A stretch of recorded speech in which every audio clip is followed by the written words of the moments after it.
we are on Sunday, and today at the races has plenty of action to discuss. Keith Fusel and I are going to take you along with that ride. Let's touch in right away into a couple prices that we had, because we had quite a few who were double-digit prices starting in races 1 and 2 with Thunderian, your top selection in that race. For David Jacobson, Dayron Barbosa, a $13 winner, and then Stardust Ziggy, who is a $13.40 winner for Jason Smith and Angel Cruz. Sixth, the hard way, came in with Jamie Rodriguez Magic of a $23 winner at 10-1 for Rudy Sanchez-Salmon. And of course, we had to get a Carlos Mencia long shot in there somewhere with 7-11 there in race number 8, a $12.60 winner with Axel Concepcion on. Yeah, J-Rod continues. 3 winners yesterday, 6 the hard way. That was got lucky there. I got in a tight spot, was able to escape, some real trouble leaving mid-stretch, was able to shift out and grind and get up. That was a good one. Yeah, 7-11, really good, relaxed outside and got the job done. So, yeah, even Air Token, you could see him back in the winner's circle. He's another one that had a little bit of a precarious situation. About the 3/16 pole, was able to recover and move between horses to get up. But I think the key today, we're back to a good track, might even get the fast, beautiful day out. So if you can join us, look, the sun is shining. We've got a gorgeous day on tap at Laurel Park. That grass is getting greener, and we do, as you mentioned, have a sunny day to hopefully dry up this track a little bit, just kind of making things a bit smoother with our track management going on there. But let's go ahead and take a look at what starts this all, which is the early pick 5. And it kicks off in race number 1 in a maiden special weight right away, 1.16 miles for the 3-year-old fillies. Keith, let's go ahead and take a talk about your top selection on the rail on the inside for Phil Capuano, the only first-time starter in that field with Connie's Dance with Carlos Lopez on. And don't forget early pick 5, the late pick 5. We've got a great carryover of 10,000 in that late pick 5. So be tied on for both of these wagers at Laurel Park today. Connie's Dance, yeah, I mean, Phil Capuano's just done great with the first-time starters. You got a situation where the firster going long. I was talking to my buddy today this morning, Joe Gass, talking about situations like that. It's like either the horse has no speed whatsoever and they think maybe just longer is better. The horse has just got some talent. Now, I will tell you from a breeding standpoint, I've never seen her in the morning or anything like that, but siblings, good. This is a horse that have the advanced scholars, stakes type horse, a lot of other stakes types in the family. First time out of this mare's had 7 starters, 2 winners, 3 seconds, 2 thirds. Precociousness is there. I'll take the shot. Riding a hot percentage barn with the first-time starters. We'll see what the board says. See if it takes some serious play. Yeah, go ahead with that. The only thing that's gotten me against that is Phil Capuano. Again, short sampling, but only the past 3 or 4 first-time routers, nothing has hit the board. So that's my only question of connection. 1 for 5 though with Long River with his first-time routers as well. But as you said, the half siblings might be able to carry this situation on, gets a bit of an advantage. We'll see how this one handles that inside post, possibly some traffic. Carlos Lopez will probably be a little bit aggressive with that. You also include the 5 just north for Brittany Russell. Gets the blinkers on with Javion Toledo today. Yeah, not much in the first 2 starts up there. New York and down there, I should say, at Gulfstream. Change up everything here with the blinkers going on, the Lasix going on. It should draw some play considerably because of the barn. I got to see some improvement. The mare was good. Won the Nellie Moore stake and I think maybe another Racing Media stakes here. Yeah, and but the full sib has run twice, 2 poor tries. Let's see if the change of scenery in the barn can really pick this one back up. Certainly in the mischiefs, you got to think it should show some talent. I guess logically the horse to beat would be Haint Blue for Hammy Smith off of that last race. A good effort going a mile, getting an extra 16th of a mile today. Good effort. Stayed a little bit on that left lead late, but willing on a family that's dirt bottles from the, I should say, the siblings. Mare was a lot of turf. Yeah, she was a lot of turf, theatricality, but this horse is a fool to walk away, Joe. A couple other ones that handled the main track. So Haint Blue, obviously proven to get the distance. I think Haint Blue showed a little bit of greenness. I think you're taking the same type of approach of a bit of wait and see until that lack of greenness shows up here. So we'll see what happens there. Keith Fusel goes 1-5-3-6 there in the first leg of the early pick 5. And now we get to the early pick 4. Keith, as per usual, we have got a ticket, and how do you play it today? These races are tough, especially the early part of the card. I mean, we got some chalk, it looks like very late, but these first 6-7 races, I thought from a line standpoint, difficult. Handicapping, I couldn't really find any singles to latch onto. So we're spreading around. I'm taking some shots on some prices to key top and bottom. Race 2, I get you started 4D, 3, 5, 6, 8. I mean, literally, I could go all here. I mean, I could give you a reason for every horse, a legitimate reason to pull the trigger on. Race 3, 4, 6, and 7, Carvelian Quest. Take Charge 2 looks to be the target here. A little fresh here for Kieran. The blinkers coming off. St. Jude is a firster that intrigues me a little bit. Race 4 with the 3 and the 4. Yazera Classic Lynn. They look like the two. Going to be shorter price. A lot of people are going to key around those two, I think, in the early pick 4. Race 5, wrap it up. Another race I wanted to spread. This ticket could have been easy, like $96, but I'm going to take a shot with value and no more talk. And the 6 back at you, $24. $24 to get things rocking and rolling here for the early pick 4, which does start in race number 2 in this claiming 10,000, which have never won 3, going 5.5 on the dirt for the 4-year-olds. And up, Keith, you have the number 6 on top, Gilligan. Yep. This one is in the barn of Jose Corrales and Jean Bursino. Yeah, it's just, watch this race last time. You see all the speed on the page. They broke. And this horse was just allowed to draft back well off the pace. So very uncharacteristic of Gilligan. Jock's going to stay. Showed a little bit of late life actually on the gallop out. So gets another race under its belt today. I think this horse is going to be put into the race early. Has a race on the page where it could prompt and maybe go on. I think Gilligan is going to be forwardly placed, sneak away at a little bit of a price. Sutton Valley may be the speed of the speed. You're going to get Rodriguez, Noah Crispin for Sutton Valley. J-Rod picks up the mount. This horse took some pressure, held very well, shortening up 5.5. That shorter run of the turn, the speed's going to be working out quite well for Sutton Valley.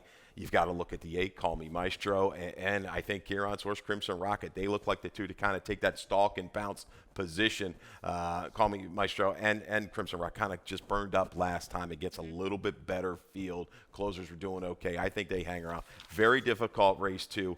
Just take a shot for some value with Gilligan. Wide open affair there in race number 2. Keith Fustel goes 6-5, 3-8.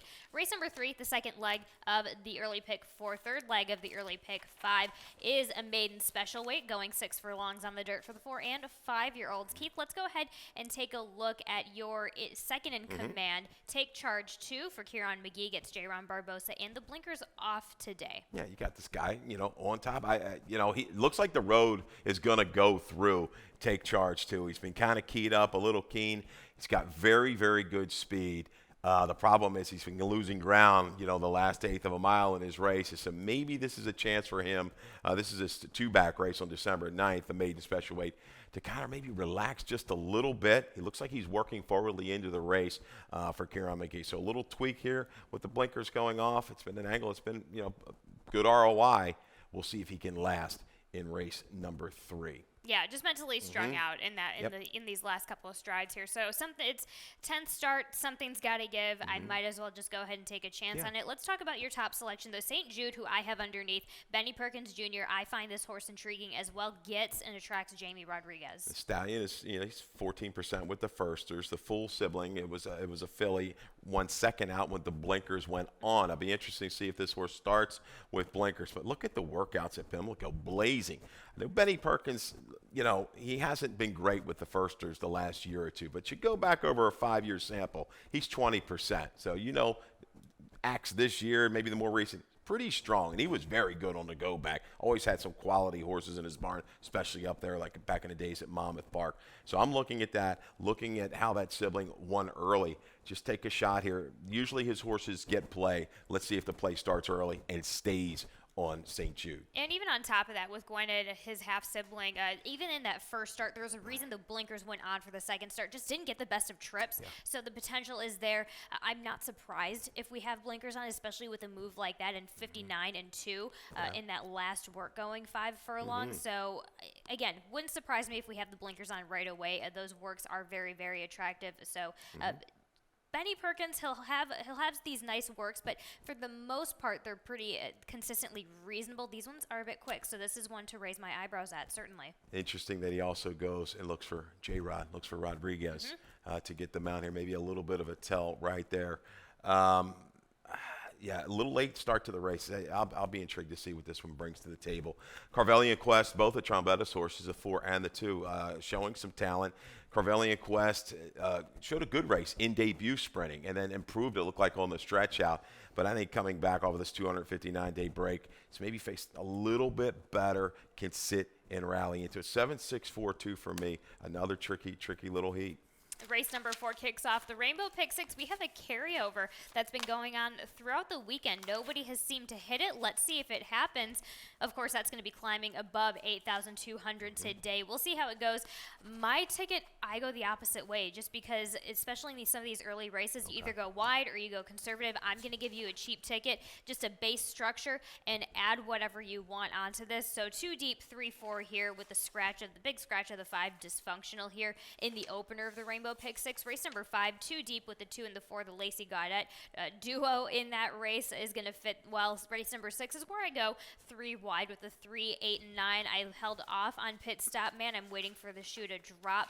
I'm a bit concerned about 3 in a row for that one. I'm not sure if that's going to happen. So I brought in Lad Needs a Handler, and the Deal DeVico horse on the outside was sponsored with a price underneath and Wizwit, another Benny Perkins, a junior runner. Race number 7, 2 deep, 1-5, Dancer's Melody and Little Miss Scarlet. We have a video on Little Miss Scarlet coming up pretty soon. And in race number 8, I go 3 deep there with the 2, 4, and 5. And I single in on a Brittany Russell, safe enough, in that last leg of the Rainbow Pick 6. And last race of the weekend here for an El Cheapo $14.40 ticket. And that starts off here in race number 4 in this claiming 10,000.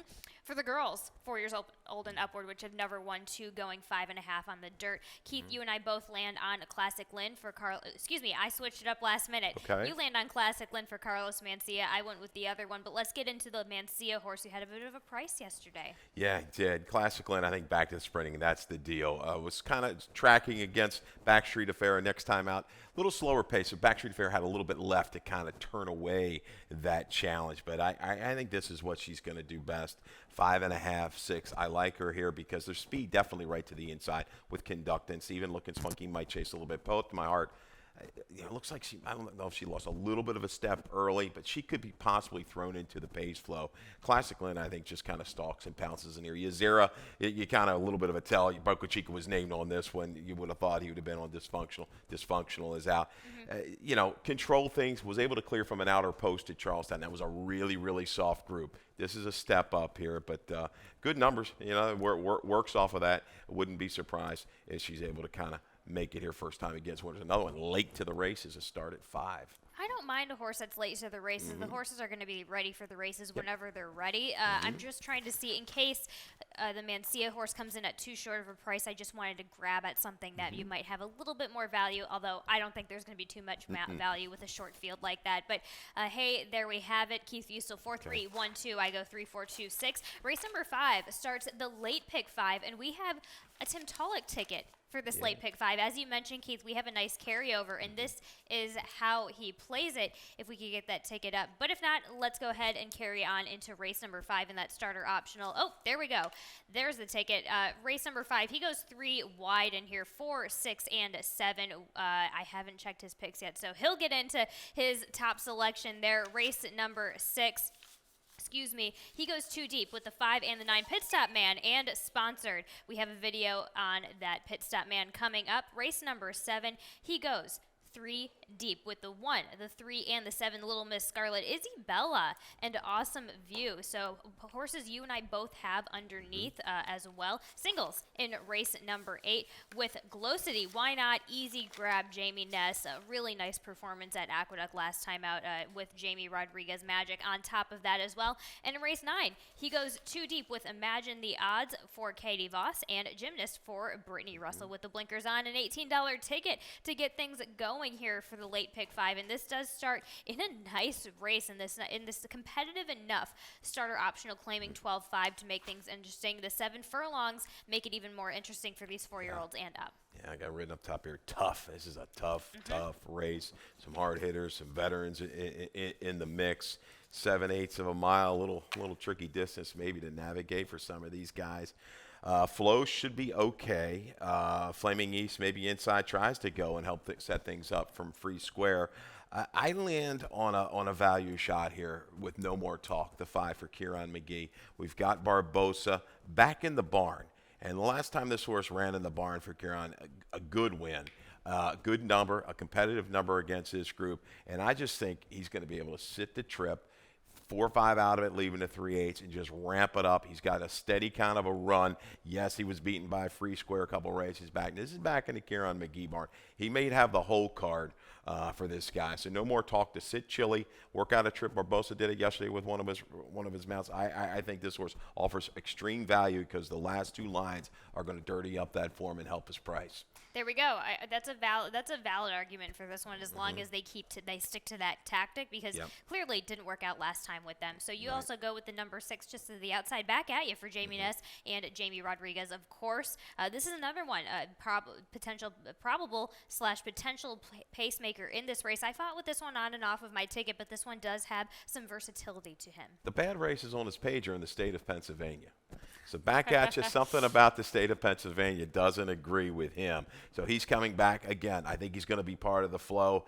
He may be able to kind of be aggressive from this position, spy any inside challenges. Nobody really to his outside, Callie, is as quick. He's got a good race on his page. He's got some big numbers, 3 back 78. It's going to work. He stays the trip here today, back on familiar territory that he likes. There we go. And let's just dig in a little bit to Free Square. You have this one underneath for Gaudet. I've got this one on top. I just love what Gaudet has done with this horse lately. So I'm thinking that I'm taking a gamble that the 7 furlongs is going to work out for this one today. Big effort. I mean, time after time after time now off the reclaim. So very familiar with this horse.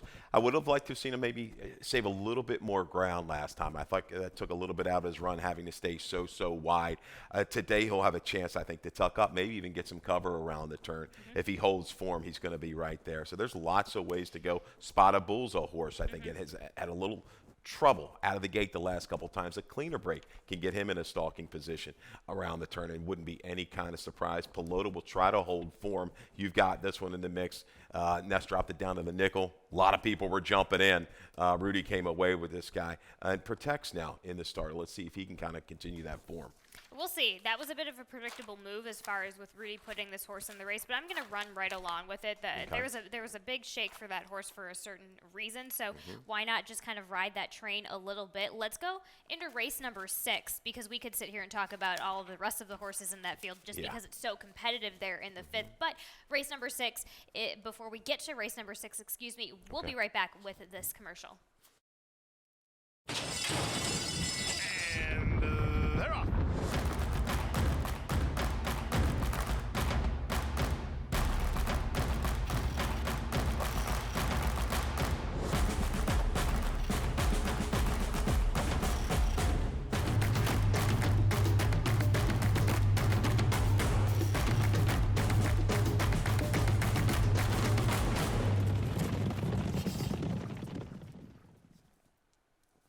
We're back to talk about race number 6 in this allowance for the 4-year-olds and upward going 5.5 here on the dirt. Let's go ahead, before we end our top selections, let's have this conversation about Pit Stop Man, and let's take a look at that effort with Norman Cash, J-Ron Barbosa back in the saddle. Just a dead game dude, Keith. Oh, yeah, and outran some fast horses right to the front. He's just got this guy in tremendous form. I mean, topping out, at an 81 on the go back, 78, 80, just holding in his form, and he's just doing it kind of easily. Not, well, I would say easily, but he's doing it easy around the turn. He's controlling the pace. He doesn't really get asked seriously here till about the 3/16, and he's going to kind of go away and hide the last 1/8 of a mile. So he's going to bring it. I think he, two's inside. I think he's quicker than everybody else.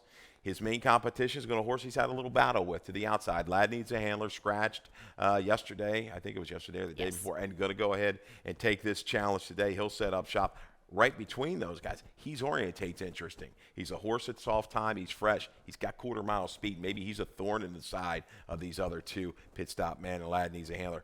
Hence, I'm going to take a little shot for a horse to come from just off the pace. That would be Asking for a Baskin and even the 6-horse Magic Mule.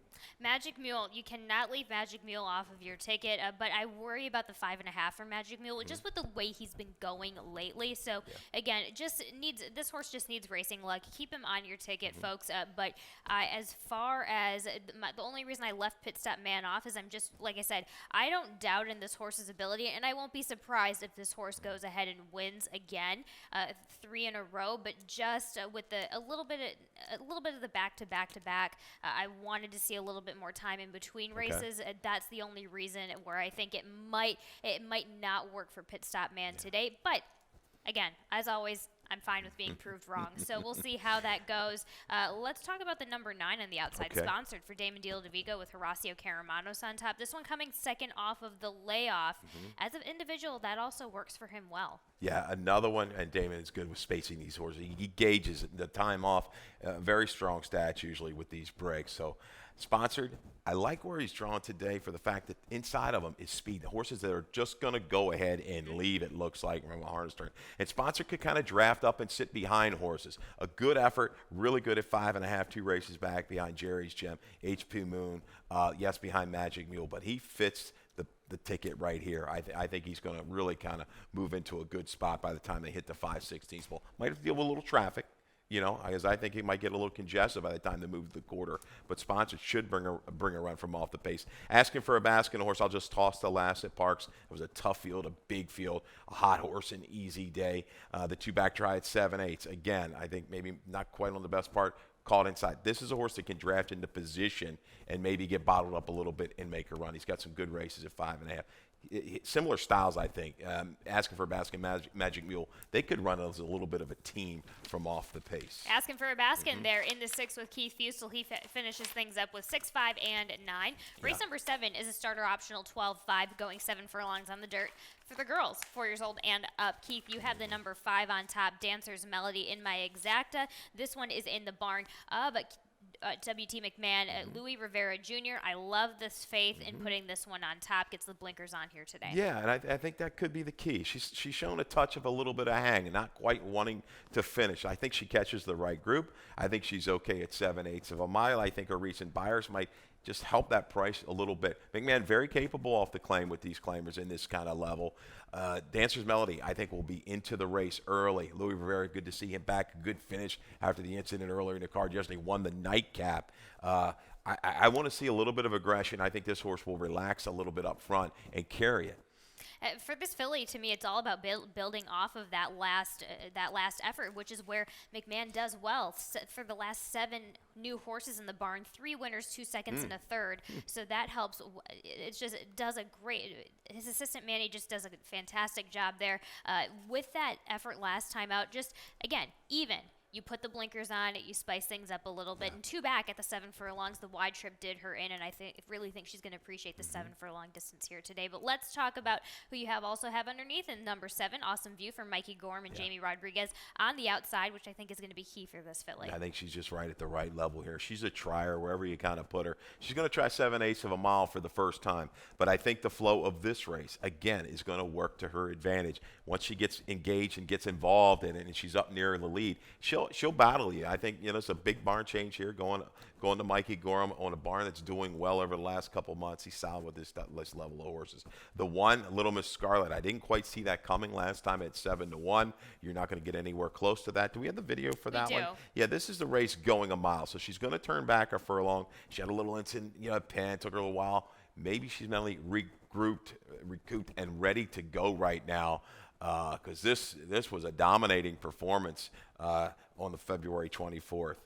You look at this filly, it actually makes perfect sense that she's been asking for this long distance here. You go back to 2 and 3 back. She was having issues going short at the 3/4. So you just do the simple math for today. Setup works well for her as far as the 7 furlongs. I think with this, now she has the ability to be pocketed, patient, and come from just a tick off the pace in that potential stalking position. But another couple of key races that indicate that she loves now going to this shoot type of distance are back on July 10th and then the the 15th of April of last year, where she just nabbed it going 6 furlongs, and then at the 5.5 was just clearly asking for a little bit more here. So again, just opening up with that distance and blossoming on here at the 7 furlongs, I think for her is going to be what's happening today. If that's an indicator that she's back, she usually runs about a mid-60 buyer when she's right, and I mean, it's tough for a lot of these fillies and mares to do.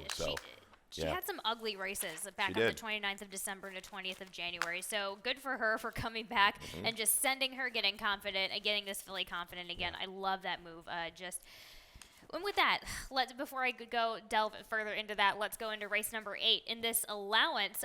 Nice allowance here that we have for our feature for the girls going a 1-turn mile here on the dirt. Let's go ahead, take a look right away at Glow City now with Jamie Ness and Jamie Rodriguez, of course, but just solid filly. Yeah, a little issue here out of the gate. Big field, gets pushed inward, forced in. That 2-horse breaks, it takes a little bit of a left turn. And Glow City is going to get the worst of it. But I tell you, it kind of gets hustled up into contention, and that's always difficult. You're put into that position. Are you going to be able to sustain? Are you going to be able to keep going? The answer is yes for Glow City. Is able to kind of work a trip getting to the outside and just grinding.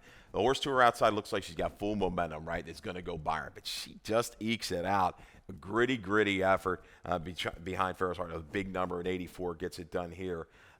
So back to Laurel. Shorter field, 1 mile distance. She's accustomed to this. Flow will be to her liking, man. If she holds form, she's going to be tough to beat. She's a Rolling Stone's going to have to bring back that race in January. So off a little bit of time and going the 1-turn mile. That was at the 2 turns, which she's shown she really likes. See if she can bring it at a mile for Damon and company. Luckily, as we mentioned earlier, in a barn with a conditioner that just handles the timing very well for a filly like her. So that fits well. The number 3, who you also have, Charming Way, Madison Myers, Kevin Gomez, needed to come back into the swing of things off of a little bit of a break going short. This is the distance that she might prefer here today. Yeah, I know she had a little trouble earlier. We got the comment steady, then 4 wide. She was empty. I thought she would maybe stalk and make a move into that. She didn't. Getting back out to this distance where she's had a little bit of luck might kind of get her back on her game. But I think Glow City, just the form that she's in, she comes out of a key race. Horse came out of there when another horse toned up, came back to run a big number. It's hard. She's tough. Hard to argue against her. So you and I both have her on top. Keith follows it up with 2, 5, 3, and 1 there in our feature allowance. And let's head on over to our nightcap. This maiden claiming 12.5, going a 1-turn mile on the dirt for the straight 3-year-old fillies. You and I both have Gymnast for Brittany Russell against JV and Toledo, and the blinkers on coming from Kaio Karamori down there at Gulfstream. Yeah. Line 3 to 5, right, and a major, and she could be lower against this group from what we've seen on paper. I just, from the synthetic to the turf, certainly looks the dirt. Munnings, we know that, and I think this horse with the blinkers on in the major class, drop at a short price. With the gonna trouble. use, and the trouble, absolutely. But I'll use Voodoo Priestess scratch to go here. I would like to maybe see 1 more sprint and kind of try to get this mile distance, but. Amy's been good with these maids with this kind of sneaky little move, second off of a break. When you have, just looking further at this one, that bearing and start is maybe just everything was happening a little bit too much, especially when you get to these shorter distances. When you kind of look at the energy of these shorter distance races versus the longer ones, especially with these first, second, third-time starters, things are going to be a bit buzzy in the gate. So this may be a filly that's going to benefit from that no pressure outside in the gate. So she has to deal with 2 horses loading in on her outside. That was my only concern about this filly. I just want to see a little bit better behavior in the gates. Yeah. 3, 5, 2, 1. I can't give you a whole lot there. And the Yeah, last, exactly. I guess what do you say? They'll be doing cartwheels if Gymnast gets it done. And we'll see. Yeah, we'll see. Yeah, we'll see. We'll see who can come up with some tricks there in the winner's circle if Gymnast does end up winning. But let's wrap up for our weekend of racing here at Laurel Park. Let's get into a touch on a couple of things there in lightning round. Excuse me, Keith. Let's start with your double value play that you have today. You don't have a best bet, but you have 2 value plays. But you know what? Best bets should be value plays to a point. You want to make some money, so you make the best It all of means it. the so, same thing. Yeah, so no more talk. 55. back in the barn of Kieran McGee. A little bit of a freshening. I like this horse at 7/8. He doesn't have that big run, but he might just get the flow and just steadily make his way forward in here and hit the board at a good price. Another one, we've got a little bit, right after that. That's right, because the 5th and the 6th, I thought were two of the toughest races on this racing card. Asking for a Baskin. I would even throw Magic Mule in there a little bit, because I think you'll still get 9-2 or 5 to key around in your exactas. Okay, let's see what kind of prices we can come up with here for this weekend. But let's talk about what happened yesterday, early morning yesterday. The Golden Shaheen winner was a horse who started here, won by a whisker on the rail with Sibelius. Here's Jerry O'Dwyer with his comment after the win. I'd have settled for a dead heat, but at the end of the day, we won the race and overjoyed. Great owners. Myself and the wife are here. We came out in 2020 when COVID struck with a horse for the UAE Derby, but today was the day. Go and enjoy. Ryan is coming in. Well done, you. Thanks very much. That was O'Dwyer, who just wanted to highlight before we're going to get into an interview with Ryan Moore, but Sibelius had his start here in Maryland. Didn't break his maiden here, but ran first here, and then ran in the Light the Fuse at Pimlico last fall before he went ahead to go on his campaign that led him here, led him to Dubai in the Golden Shaheen. And let's go ahead and check in on what Ryan Moore had to say right after the race. Very lucky to pick up the ride on him. We got the draw. He actually stepped a little slow, and I was half a length further behind what I wanted to be, but he had a charmed run. They just drifted off and didn't have to change lanes, and the horse dug in really. A lot of heart and courage to get there. Awesome win for Jerry O'Dwyer as well. He talked about his relationship with himself and the horse coming from the right prep, I think, at Tampa. Two of the last 3 winners had come from that. It all looked pretty good on paper, but he had to go and do it. Yes, and he's form over a little bit further, and I think that really helped too. So to translate that a little bit, we're watching here.